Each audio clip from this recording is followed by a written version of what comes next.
আমার গাছ দেখলানি অবস্থা ফল মানে ফলের জন্য ডাল ভাঙ্গিয়া পড়ি যার ফলে অবস্থা হয়েছে। আজকের এই বৃষ্টি জোরে কয়েক বালতি গাছের এর লাগে যারা যারা খাইবার মন আছে জলদি করে আমার কাটলো খাওয়ানোর কোনো অসুবিধা নাই।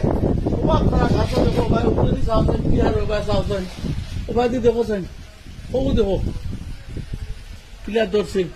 এর লাগে আমার যত বাইয়ে নাচো খাইতাই কোনো অবজেকশন নাই আইও খাইতে আর বাইরে খাওয়াই আর আমি এগুলো খাইয়া যার মনে হয় খাওয়াইয়া খুব মজা খাইতে বাষ্পবন খুব বেশি ধরছে খাওয়াইয়া যে খাইতে খাওয়াইয়া কোনো পারমিশন লাগতো না পারমিশন খা